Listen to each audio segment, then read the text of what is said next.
Hey everyone, Kim here, your plant bestie. Today I'm going to be reviewing the book Moth Orchid Plant Mastery by Raffaele Di Lallo. I'm going to tell you the 3 things I like most about this book so you can determine if it's a book that you want to check out and maybe purchase for your indoor plant book collection. So the first thing I really like about this book is that it is short, concise, and to the point.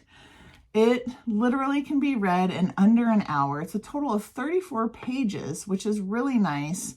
There are no illustrations in it, but he's very detailed on the information he provides, and it's easy to go online and reference photos either on his website or on his social media accounts or just in general on Google.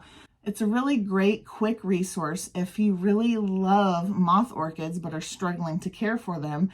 And the other great bonus is that within this book, there are several other types of plants that can be cared for with similar ways. So even though it says Moth Orchid Mastery, there are lots of things he mentions in here that are applicable to other types of orchids, as well as other indoor plants you might already have in your collection. So it's really helpful information. If you're enjoying this video, be sure to like this video and subscribe to my channel. I sure would appreciate it. And be sure to stay until the very end. I'm going to be talking about other really great resources that Raffaele has online aside from this wonderful book.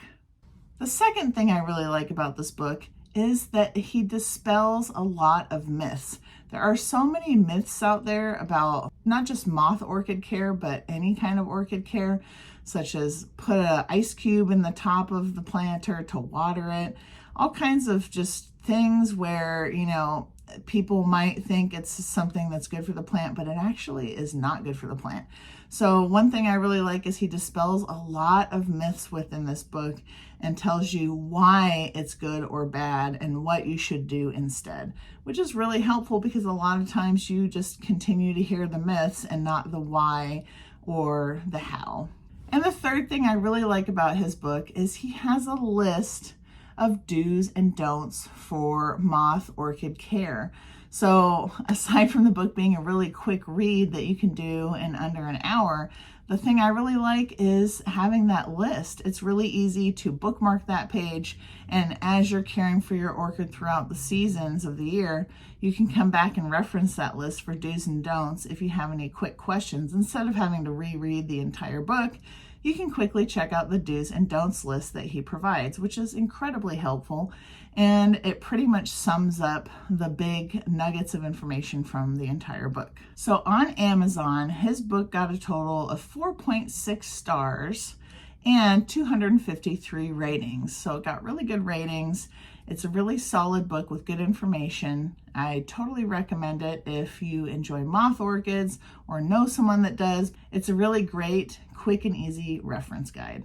Now, aside from Raffaele's book, he has lots of wonderful resources online, not just on a website. He also has social media that you can go check out. His website is ohiotropics.com, and he's been doing it for a very long time.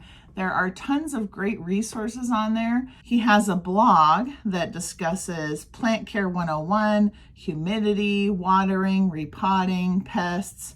And then the other thing that's really great is he has lists of plants that would work good for particular situations, which is incredibly helpful because a lot of times when we're trying to get together plants for a new space in our house, we wonder what would work best in that particular area or scenario. He has really great lists on his website, Ohio Tropics, that kind of go through different indoor plants that would be good for particular situations. So he has a list of good plants for beginners, as well as lowlights, succulents, foliage, and flowering plants.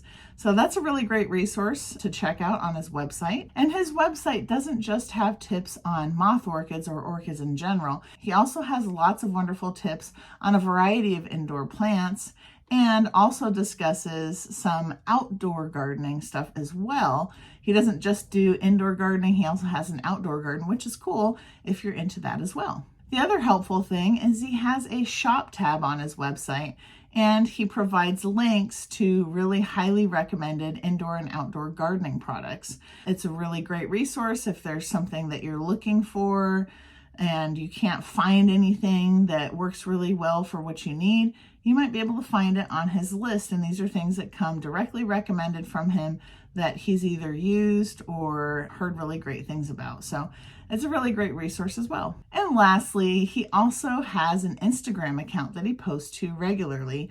It's Ohio Tropics as well, same name as his website. And on Instagram, he posts lots of wonderful pictures. Aside from sharing photos of his personal collection of orchids and indoor plants, he also showcases some of his outdoor gardening, as well as sharing beautiful plants that he finds when he's traveling around the world, as well as at local nurseries or other locations that he happens to be at. So his Instagram account is really fun, and I love it because it has a lot of really unique plants that you might not see on a regular basis. So it's really fun to go check out all of the different stuff that he's sharing on there as well. So he has lots of really great resources, not just this great book, but he's also got his website, Ohio Tropics, as well as his Instagram account and other books that he's written. I totally think you should go check him out if you love orchids and you really want to master growing them and getting them to reflower. Thanks so much for watching. I hope you enjoyed the book review, and until next time, be sure to like and subscribe to this channel. And if there's any book that you would love for me to do a review on, any kind of indoor or outdoor gardening book or home decor styling book, leave it in the comments below and maybe I'll review it next time. Thanks so much. Take care. Bye.